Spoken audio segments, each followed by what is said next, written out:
Vous serez détestés de tous à cause de mon nom, mais celui qui persévérera jusqu'à la fin sera sauvé. Évangile de Matthieu, chapitre 10, verset 22. Moi, Jean, votre frère, qui partage avec vous la détresse, le royaume et la persévérance dans l'union avec Jésus, j'étais dans l'île de Patmos parce que j'avais proclamé la parole de Dieu et le témoignage rendu par Jésus. Livre de l'Apocalypse, chapitre 1, verset 9. Qui aura persévéré jusqu'à la fin, celui-là sera sauvé. Évangile de Matthieu, chapitre 24, verset 13. C'est ici qu'est nécessaire la persévérance des saints qui gardent les commandements de Dieu et la foi en Jésus. Livre de l'Apocalypse, chapitre 14, verset 12.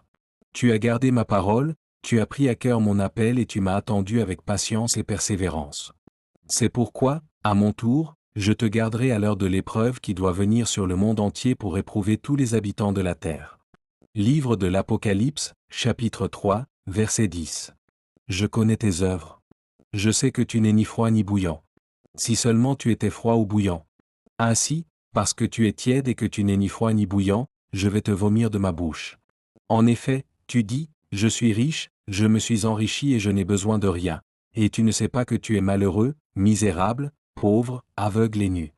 Je te conseille donc d'acheter chez moi de l'or purifié par le feu afin que tu deviennes vraiment riche, des vêtements blancs afin que tu sois habillé et qu'on ne voit plus la honte de ta nudité, ainsi qu'un remède à appliquer sur tes yeux afin que tu vois.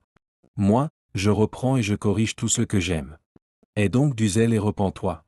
Livre de l'Apocalypse, chapitre 3, versets 15 à 19. La semence tombée dans la bonne terre désigne ceux qui, après avoir écouté la parole avec un esprit ouvert, s'en pénètrent et la retiennent dans un cœur honnête et bien disposé. Ils persévèrent et portent ainsi du fruit. Évangile de Luc, chapitre 8, verset 15. La vie éternelle à ceux qui persévérant à bien faire, cherchent la gloire, l'honneur et l'immortalité. Lettre de l'apôtre Paul aux Romains, chapitre 2, verset 7. Le Christ, par contre, est fidèle en tant que Fils, placé à la tête de sa propre maison.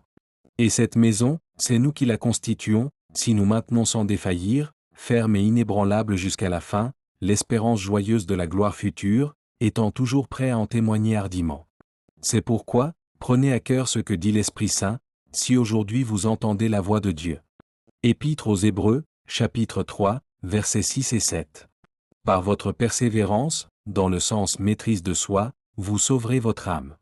Évangile de Luc, chapitre 21, verset 19.